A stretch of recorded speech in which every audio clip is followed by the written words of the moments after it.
one of the things I've been doing is every time I clear land, I don't just take stuff into the woods and throw it in there, because what's the point? The woods have a purpose. I'm opening them up. I mean, it's not just a dumping ground for stuff. And so I collect a lot of logs and brush and other stuff that needs to either be burned or chipped.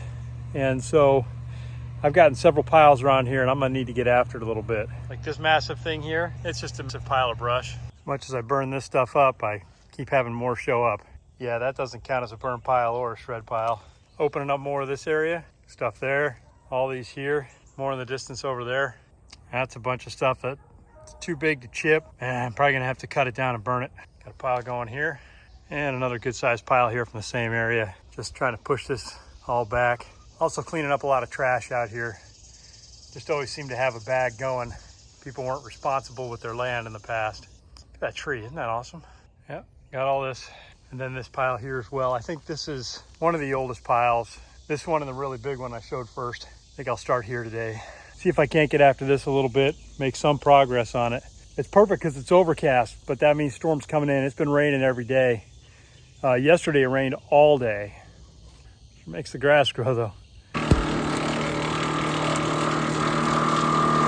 Normally it's Mark you see doing chores around the house. I figured I would give you a little view of some of the things that I end up doing during the day while Mark is out and about doing his thing. The small domestic animals are my area of authority. I used to be a vet tech, and so making sure that the animals are flea free every month is usually my job. Rosie,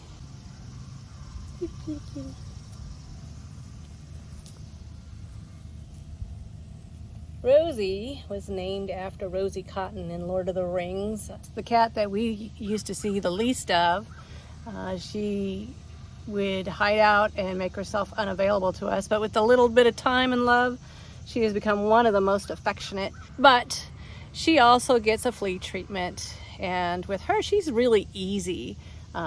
She would let me put some of the flea treatment on her back, but because she's outdoors all the time, we like to give her capacin, I don't know how you say it, but it's just a little pill. Makes their blood inhospitable to fleas, ticks. I just put a little bit of it in some wet cat food. She gobbles it down. Done deal. This is Aowen. She's already had her flea treatment, but she knows that we give a little treat to Rosie, and she thinks she wants some of that too. Aowen happens to be a more dominant kitty cat, so we need to make sure that this pill gets to the right cat, which means I need to give Aowen her own little treat. We got to put just a little bit in here to make sure. Where's Rosie? There you go. Make sure Rosie gets her little flea treatment. Once she eats it all gone, she gets the rest of the can and she can share it with Aowen. We actually do a pretty good job of pest control naturally here on the farm. We have a healthy ecosystem, and that allows for plenty of organisms that use those parasites as food. So we have the spiders and the frogs and the birds and the other creatures that will eat the insects, that would the possums. You've heard about how many ticks that they can go through. Of course, the possums that we have on the farm would much rather have the cat food, so that's why we have to bring the cat's bowls in at night. So they're also part of the ecosystem, helping us keep down rodents that might otherwise cause damage to our outbuildings or get into the granary and consume the feed that we use for our chickens. It's September. We had put some herbs in our garden bed in, I want to say May, and that was a little late. It gets really hot here right away in Central Florida, and we've had a challenge trying to get things to germinate. Again, I mentioned how we have a really good natural ecosystem that includes a pretty decent pest control, but that still means we do have a lot of grasshoppers and butterflies. In fact, I see one of our culprits already has done a number on my tomato plant. About the time that I get my tomato plant growing again, then a butterfly comes and lays its eggs. I bet you've never seen a tomato plant with no leaves. That's what it looks like. So we're out here constantly picking off the pupa and the caterpillars that are eating it down before it can even produce any leaves. Those are the leaves that are trying to come back on my poor little tomato plant. Those are red tomatoes, supposed to be a beefsteak tomato. Over there, my yellow tomatoes had a bunch of those coming off before the caterpillars got to them. And over here, this plant was a cucumber and it produced quite a bit. But it has now finished its life cycle and I need to put something else in there. Over here, more cucumbers. Just recently got my last one from it. It was delicious. In here we did the Three Sisters on both sides. For some reason the corn took off on this side, and even though I do have a little pea plant there and there and a little squash plant over here, it didn't coexist the way that the Pilgrim settlers were told that the Indians said to do it. And over here, my corn just never did come up. I'm not sure. I did use a different variety of corn. Maybe it just wasn't good. But my squash was doing really, really good. And I think the grasshoppers got to it because it just looks eaten up. Maybe too hot. That looks like it's sun-scorched a little bit. Maybe I planted it too soon. My peas are looking happy though. So I might throw some more corn down in here and see if I can get a second harvest, because those will be ready in not too long. Let's see, what do we got here, little dude? You don't need to be there. You go find somewhere else to eat. All right, so I'm not really planning on doing anything with these two beds today. That was summer squash, that was zucchini. This, I might put a little bit of spinach in. I think I can get it going while it's still warm, but the rest of it I was going to dedicate to lettuce. Can't start that until November.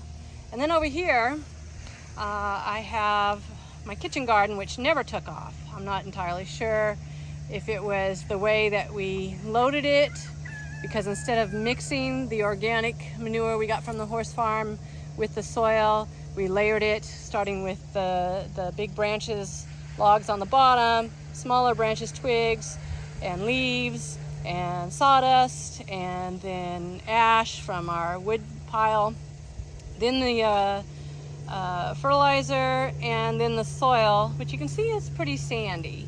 And we had a choice at the time. Do we mix it with the fertilizer before we stick it in, or do we not? We chose not, because it was already getting so hot in May, and the fertilizer adds an additional 5 to 20 degrees of heat. So we thought we didn't want to scorch our little seedlings, which we may have done anyway with the hot Florida sun. But it's getting down past 95, which is the high end of what most seeds will take in order to germinate. So we're just going to try today. We've had good rain all this week. It's kept it nice and cool. We're going to see if we can grow some yummies for us, maybe something yummy for the chickens. Maybe the pests, the grasshoppers, and the caterpillars that we end up plucking off.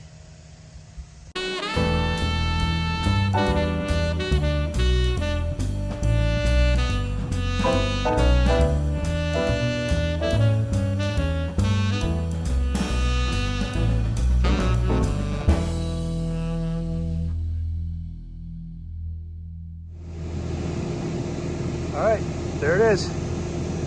That's one.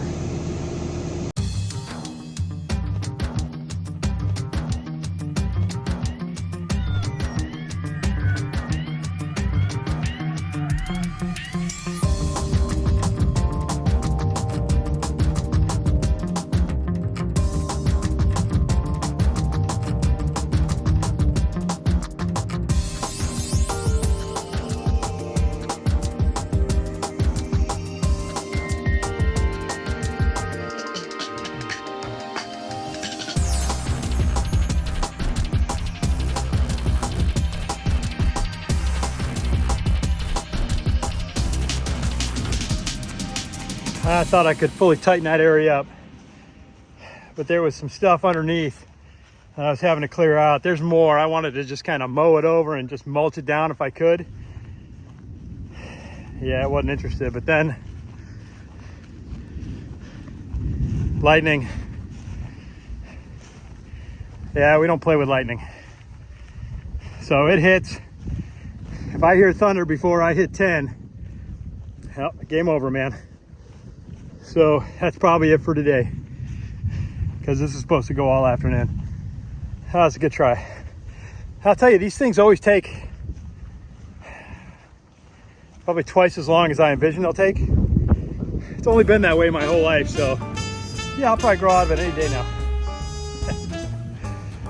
Or not. All right.